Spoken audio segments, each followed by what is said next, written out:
Greetings, my name is Monty Martin. And I'm Kelly McLaughlin. And we are the Dungeon Dudes. Welcome to our channel where we cover everything D&D, including advice for players and guides for Dungeon Masters. We upload new videos on Tuesdays and Thursdays, so please subscribe to our channel so that you never miss an episode.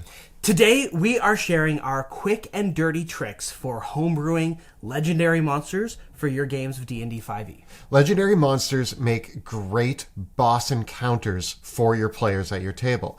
But getting legendary monsters to last more than a few rounds and put up an adequate fight against your party can be a bit of a challenge. The reason why making challenging legendary monsters is so difficult is because of the action economy of Dungeons & Dragons 5th edition.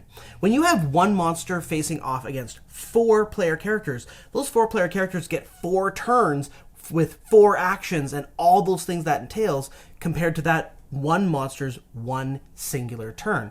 And with just one action and one movement, there's a limit to how much a monster can do in their turn, even if they have a lot of AoE abilities or things that affect multiple characters.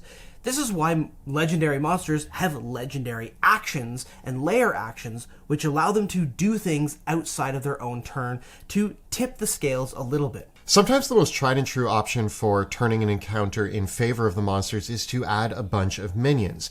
But sometimes thematically, that's not always the greatest choice. Also, there's a lot of great legendary monsters to choose from that already exist in Dungeons & Dragons, but sometimes at lower levels or certain themes and adventures that the party's going on, we can't find the legendary monster that suits our needs. So today we're going to look at how to turn any monster you want into a legendary monster so that it creates a meaningful encounter for your players. If you wanted to make a bugbear boss or a legendary mage or a ferocious young dragon as a primary boss encounter for your players to deal with, we're going to give you the quick and dirty tips on how to do that. These strategies assume that you're working from an existing stat block that is in the monster manual or one of the other supplement books, and you want to key up a monster in there to be a legendary monster. But if you've homebrewed your own monster from scratch, you'll still find a lot of useful advice here in what sort of abilities you want to be thinking about when you're creating a legendary monster. And as a rough baseline, if you are working from an existing monster, the options that we're going to present with you today are going to change the challenge rating of that monster from whatever it currently is, probably increasing it anywhere from 2 to 5. You will want to use the tools in the Dungeon Master's Guide once you're done to evaluate the challenge rating of your monster. And just remember that challenge rating is more art than science, and it's often wildly inaccurate. In my experience, I find that player characters between levels 5 and 10 can usually take down a monster upwards of 5 challenge rating or more than their own level when they pull out all the stops. And characters that are 10th level or higher might even be able to take down a monster with a challenge rating double their level in a climatic boss battle, which is usually what we're going for here. So, well, it's worth thinking about challenge rating and how that affects everything. It's only a small piece of the puzzle, and it's always worth using your discretion when evaluating the exact challenge you want to put in front of your players. For the example in this video, we're going to use the challenge rating 12 Archmage as our base stat block. However, you can apply the options that we're presenting here to any stat block you want. We've broken this into 4 different steps that we're going to take to turn the regular Archmage into a legendary Archmage. And the goal with all of this is to create a challenging combat encounter that will last a few rounds against a group of player characters who are throwing all the stops at our legendary monster. The Archmage presented in the monster manual is a challenge rating 12 monster, and so it's worth for reference here that the upgrades that we're going to give it here would probably make it about challenge rating 15, and this is a monster that I would probably throw up against a 9th or 10th level party in a climatic encounter. So with step 1, one of the main problems with most monsters, especially if they're going toe-to-toe with a group of adventurers, is that they're not going to last very long. So one of the first things that we can do is double their hit points. In this case, the Archmage has 99 hit points. To make it a legendary monster, we're going to round it up and double it, making it 200 hit points. So if we're being sticklers about the math, we can do this by giving the Archmage a constitution of 18. Pretty tough for a wizard, but A lot of my player character wizards are that tough. And it has 18 hit dice, so we can just round that up to 20, and we'll get something that's pretty close in the ballpark of 200, at least within the reasonable range. We don't always have to keep our monsters, strictly speaking, to the average hit points. We can fudge things within that, so we're going to stick with 200. If we are going the route of upping the Constitution, I think another great thing that is making this a more prominent threat on the battlefield is this is increasing the Archmage's ability to concentrate on spells and make Constitution saving throws. And that's where step 2 comes in. If your monster doesn't have proficiency in Constitution saving throws, give them proficiency in Constitution saving throws, especially if they're spellcasters who are going to be concentrating on spells. A legendary monster is going to get hit with all of your party's attacks, and they're going to be constantly making concentration saving throws to maintain that. I find that it is worthwhile giving the party the opportunity to break a spellcaster's concentration, so I generally don't give my legendary creatures unbreakable concentration. I find that removes an interesting mechanic from the battle. Don't give them Warcaster or Resilient Constitution, Advantage, or anything like that on their saving throws, but just giving them the proficiency and a higher Constitution means that they can more reliably dish out those spells, but the party can still break them if they try hard enough. So in this example, by boosting the Archmage's con to 18 and giving them proficiency in Constitution saving throws, this is going to give them a bonus to con saves equal to +8, or probably +9, because we're probably going to boost a proficiency bonus in the process of upping their CR. So this means that this Archmage is going to need to take more than 20 damage from a single attack before they can actually fail a concentration check. So this means that the party's not going to be able to nickel and dime them by hitting them with magic missiles or little AoEs or small attacks, but a big attack is going to have a reasonable chance of breaking their concentration, and that feels right given the mechanics. Also part of step 2, when we're talking about giving them additional proficiencies, one thing that we don't necessarily want to happen easily is the party getting the drop on the enemy. The party loves to get the drop on the enemy, and they should still be able to do this, but by giving our Archmage proficiency in the perception skill, we give them a little bit more of a chance to spot danger before it hits. The one thing you definitely don't want to happen is the party spellcaster getting the drop on the Archmage and casting something like Banishment or Hold Person or Hold Monster on them, and them just failing their saving throw, getting surprised, and now the combat's over before it even started. You might address this by giving the legendary monster saving throws or even magic resistance, but this is where step 3 becomes really important. We want to give our legendary monster legendary resistance. This is the ability that when they fail a saving throw, they can automatically succeed it instead. At this step, this is where you do want to evaluate very carefully with the capabilities of your party if your legendary monster has a glaring weakness or vulnerability to one of the party's favored tactics. If the party does have something that gives them the opportunity to one-shot your boss or take them out in one round, you may want to carefully consider that. It's okay that if the party works together, comes up with a creative plan, and overcomes your monster with creativity and planning in one round. It's not okay if the Divination Wizard just uses their meta build to annihilate the boss in one round. There's a big difference between being creative in the moment and coming up with a cool plan and just cribbing the latest strategies that the dungeon dudes told you on the internet. Legendary resistance also just shores up the fact that our boss monster is going to be able to withstand more than a round or two if they're just getting pummeled with spells or effects that can debilitate an entire combat encounter.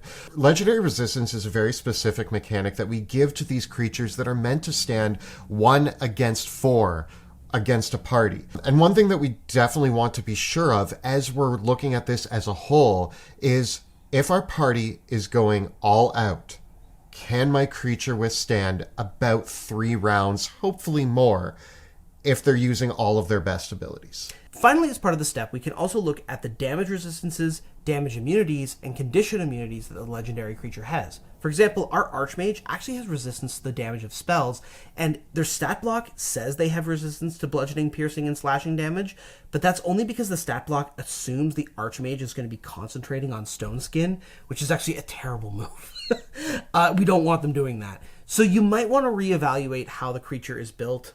with its resistances, but be thematically appropriate here rather than just targeting your party members' favorite abilities and nerfing them. If you're taking the Archmage, putting him into an ice cave and giving him more ice-based spells, you might make him resistant to cold damage.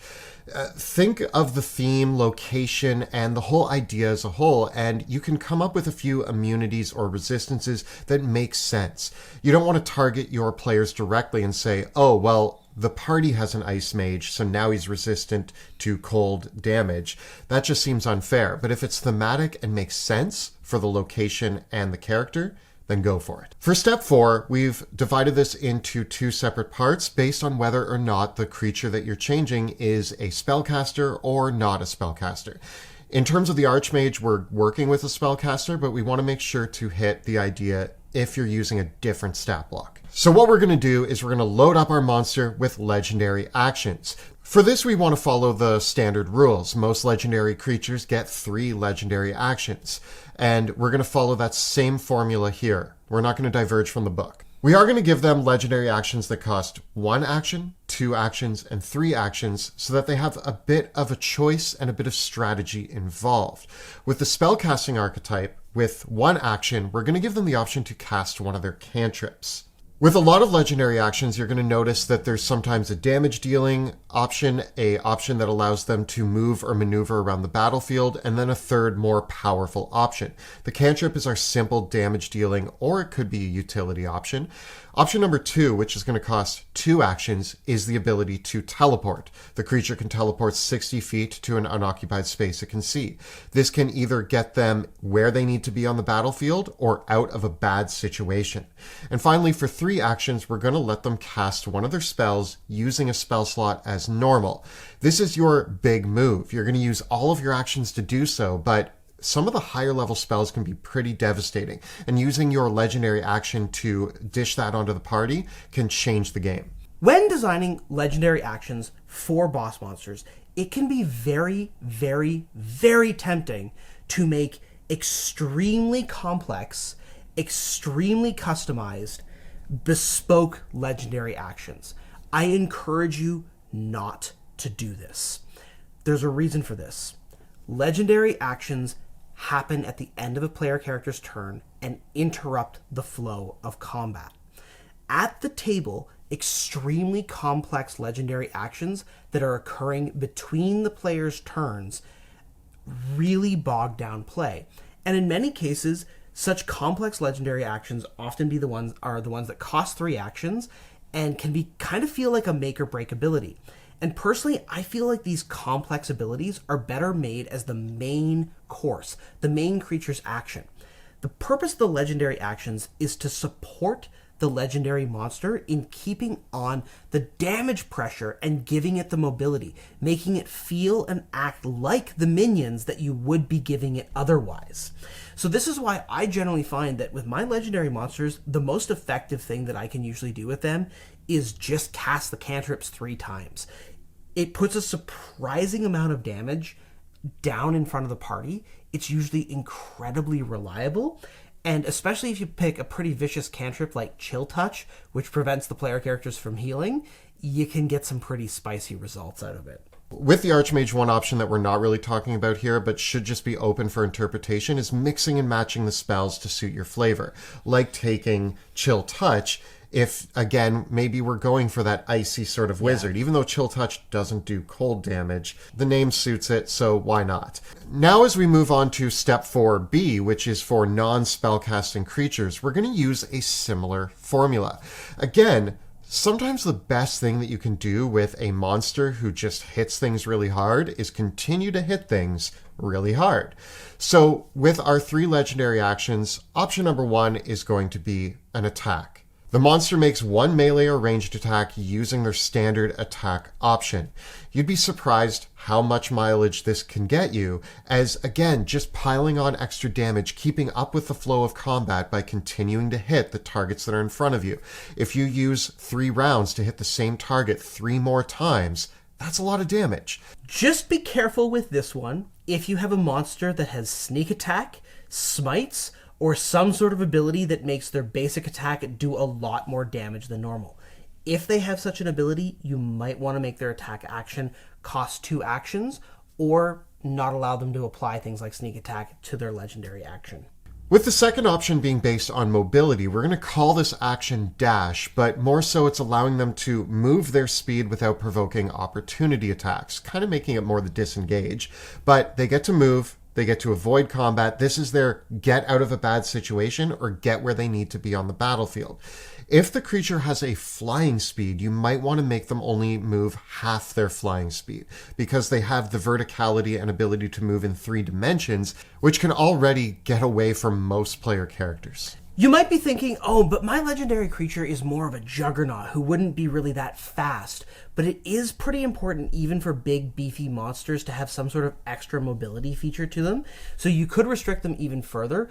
I might also be tempted to make it more of a trample. So for big, beefy creatures that it doesn't feel like they should be too fast, I might make their legendary movement, they move half their speed, but they can move over other creatures. And if they move over other creatures, they knock them prone. For the third legendary action for non-spellcasting creatures, we could give them an action to activate an ability or a power that they have on their stat card. Perhaps they have an ability that recharges on a 5 or 6, or something cool that they can do as an action on their turn other than attacking. Allowing them to activate this as a legendary action, costing them 3 actions, is a really cool way just to kind of have that big showy option. You want to use your judgment though here. For example, letting a dragon use their breath weapon as their legendary action might be a little bit deadly. Now, of course, if it's a recharge ability, they might not have it available more than once in their turn, and I definitely wouldn't make it a legendary action that recharges the ability and lets the monster use it, because a double dose of a dragon's breath weapon could TPK a party. So again, use your judgment with this, because if it is a big damage dealing nuke, you want to ask yourself, am I giving the legendary monster the ability to one-shot a player character? There's also a chance that you might be working with stat block of a monster that doesn't have any special abilities or powers, in which case I would just say don't worry about it. Sometimes all a legendary monster needs to do to put up an interesting fight is move around and make effective attacks. You could homebrew some other options here as well, but I would again be tempted that if your monster just doesn't have any special abilities, give them a special ability. You're making them into a boss monster, so come up with something. A great way to come up with something is to simply look at spells that a character of this CR rating would be able to cast and take one of them that is thematic and attach it to the character as their legendary action special ability. Maybe your legendary bugbear has the ability to swing their mace in a wide arc, and you use the thunder wave damage for this ability, but just flavor it so that it's them swinging their mace around. Alternatively, if you are making a legendary monster that has minions, a great legendary action is some sort of command ability where the legendary monster tells one of its minions to make an attack with advantage. If you follow these steps, you're going to get great results, and you've created a great legendary monster that's going to put up a decent fight. But there are a few optional steps that we can look at to dial things up a little bit more. If your legendary monster has an ability that can recharge on a 5 or 6, or something perhaps that they can use once per short rest, a mechanic that you can implement here is that when they hit 50% health, it automatically recharges, giving them a second use of it. Next, you might want to consider giving your legendary monster some kind of reaction ability if they don't have one already. Our legendary Archmage has shield and counterspell, so they're covered. But if we're building a legendary bugbear, maybe we want to have some sort of reaction ability that's like a retaliatory strike, or a parry, or a block of some kind. Just something that gives them one more ace in the hole to pull out if the players aren't provoking opportunity attacks from them already. Now, if you are using a monster that is a lower rating and doesn't have multi-attack, if you're turning it into a legendary monster, we highly recommend giving it multi-attack. A good rule of thumb for this is to give the creature an amount of attacks equal to half their proficiency bonus rounded up. So if you have a monster with a proficiency bonus of 4 or higher and it only makes 1 attack, definitely let it make at least 2 attacks. If its proficiency bonus is 5 or 6, you might even want to have it make 3. Those lower level monsters that are between challenge rating 1 and 6, use your discretion here, especially when you give a lot of the legendary actions to them. They're already going to be making a lot of attacks spread out across the turn. And you should look at the damage that their main attack does. A really good example of this is, again, a monster that can sneak attack, or a monster that is like an ogre or a giant that has a lot of damage dice on their main attack. Add that up, run the numbers on it through the challenge rating calculators that are in the Dungeon Master's Guide, and see where the total damage adds up to over the course of the entire round, including the monster's legendary actions. Make sure that you're falling in a good space there. Now, for something like an Archmage who is a spellcaster and other spellcasting creatures, you may not need to worry about giving them multi-attack because you're relying on your spells. This is more for the damage-dealing melee or ranged combatants that you're putting out there. Speaking of the spellcasters, the really key thing that you do want to look at when you are looking at a spellcasting legendary monster is what spells they're going to be concentrating on in combat, and making sure that they have a good number of non-concentration based spells. If you load up a legendary spellcaster with Wall of Force, Cloud Kill, Hypnotic Pattern, Fear, well, they can only concentrate on one spell at a time. It can be tempting to break that rule and let them concentrate on 2 spells at once. Use that very, very, very, very carefully, because it can have unintended consequences and be way more powerful than you expect. That said, you can determine that with the specific combination you're going for. So homebrewing a monster that can concentrate on 2 spells at once can be permissible for a boss monster. Just use your discretion here. I think a safer way to go is if you use a spell as one of their options built into their character sheet that they can activate as a legendary action, and it's more an inherent ability that feels like a concentration spell while they also can concentrate on a spell.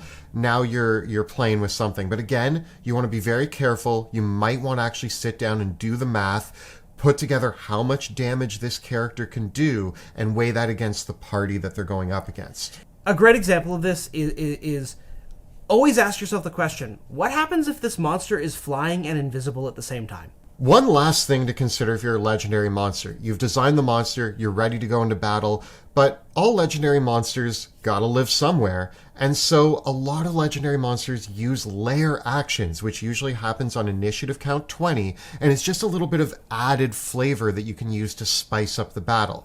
So if your player characters are going into a lair to fight this monster, what can we use to invent some Lair Actions for it? The rule of thumb with lair actions is that there's usually 2 or 3 different options, and the rule with a lair action is that you can't repeat the same lair action 2 turns in a row. So you want to have a bit of a diversity there. One of the first ports of call that we could look at for the lair action is, what's the environment? What is something crazy that can happen in the environment of the monster, whether it's a cave, cavern, underwater sea, a forest, or a fortress? What's something cool that can happen in the environment? Tasha's Cauldron of Everything actually introduced a section that details spells that could be environmental hazards. You can actually use this as a really good template for grabbing one of these spells and applying it to the appropriate environment. You use the rules for the spell, but it doesn't actually have to be a spell that's being cast. If you're in a flooded cave, having the cave be able to use control water as a lair action could be a really cool option. Our Archmage might be guarding an elemental vortex that fires out something like the Maelstrom spell or some other cool spell effect, or even just throws fireballs. If you're in an active volcano fighting this legendary monster, having parts of the wall spray out burning hand spells could be really effective. Or perhaps you're fighting the creature in the clouds or in a sky fortress where there's lightning being thrown around. In such cases, you can just use the lightning bolt spell or even call lightning. It is also really interesting to add in a battlefield control element. Now, whenever you're thinking of the lair actions, the environment is going to give us the ideas on how we're going to role play or theme these options. But giving some sort of ability that knocks players prone, pushes or pulls them in a direction, or in some rare cases, even grapples or restrains them. And at very high levels, you can even implement options like stunning, incapacitating, or blinding your targets. But again, we want to reserve those types of options for top tier level play. One of the other cool things that you can do with damage that dovetails nicely with battlefield control is have the lair action create areas on the battlefield that will damage the player characters if they enter or move through it. Those kind of spots of the fire on the floor or the elemental vortex can be interesting things that encourage the player characters to move around and engage with the environment themselves rather than just getting stuck in a pitched battle in the middle of the room. There are so many video game boss battles where you have to watch which part of the floor you're on because it starts to turn red and then flames erupt out of it. Very classic and very thematic. Don't stand in the fire. One of my favorite lair actions actually comes right out of the stat block of Strahd von Zarovich, who has a lair action that allows him to close all the doors and windows in Castle Ravenloft.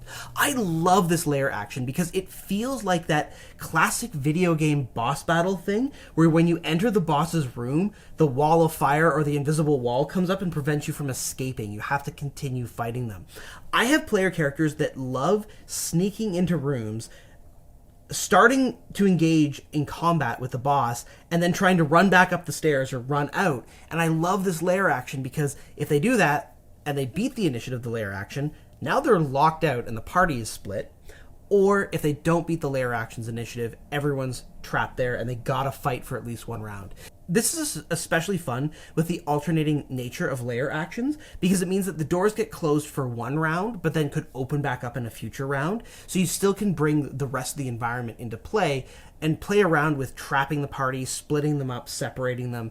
You could also add in an element where maybe the environment actually helps the legendary creature by healing it. Some sort of font of power that allows you to use a lair action in order to give a little bit of healing or even remove a dangerous effect that the creature is under. If you're a spellcasting creature like the Archmage, perhaps your lair is actually built on a well of magic and you can call on the font of power to replenish a spell slot. Now, as we close out the lair actions, a simple lair action that deals damage using any of these examples like lightning bolts or burning hands or anything like that as a template, as a general rule of thumb, the damage that these lair actions should deal should roughly be 1d6 per point of proficiency bonus for your legendary monster. So if you have a legendary monster with a proficiency bonus of +4, dealing about 46 damage on a lair action, particularly if it affects more than one player character, is pretty appropriate. If it's single target, maybe you can get away with using d8s or d10s, and if it's really, really hard for the player characters to avoid, you might want to use less dice. You don't want lair actions to be the big show here, and there's no reason why you should make a lair action be the equivalent of a top-level spell. Remember that the legendary monster is the star of the show, and when they get their turn in combat, that should be the scariest moment. The lair actions are just here to add a little bit of extra icing and a little bit of extra fear into your players' hearts. Lair actions are the perfect way to marry a monster with its environment, and really can help, especially with creatures like dragons, liches, and archmages, creatures that feel like they exert a level of control over reality around them and shape their environment to match their abilities. Of course, with any of these lair actions, you want to make sure that your legendary monster is not inhibited by them or damaged by them either. It's fair game for them to damage the player characters, but not for them to be affected by it themselves. So with all that in mind, you now have the tools to turn any monster stat block into a legendary monster with legendary actions and lair actions that is going to be able to stand up to your party in a one-on-one battle. But using these simple tools can take something like a goblin boss, a bugbear, or an archmage and turn them into something more meaningful, giving them a name, giving them a story, and having them be a real character in your campaign. You want them to be able to present themselves on the battlefield as much of a threat as you presented them in the story. And we hope that these tools help you do that. So this has been a quick and dirty guide to homebrewing legendary monsters in Dungeons & Dragons 5th edition. Tell us about some of the quick ways you design your legendary monsters in the comments below. The videos that we create on our channel are made possible thanks to the incredible generosity of our Patreon supporters. If you enjoy the work that we do here on YouTube, please consider becoming a patron of our show by following the links in the description below. And don't forget to check out our live play, The Fate of Drakkenheim, which airs Tuesday evenings on Twitch. You can find all the previous episodes right up over here. And we got plenty more guides for Dungeon Masters right up over here. Please subscribe to our channel so that you never miss an episode. Thanks so much for watching. We'll see you next time in the dungeon.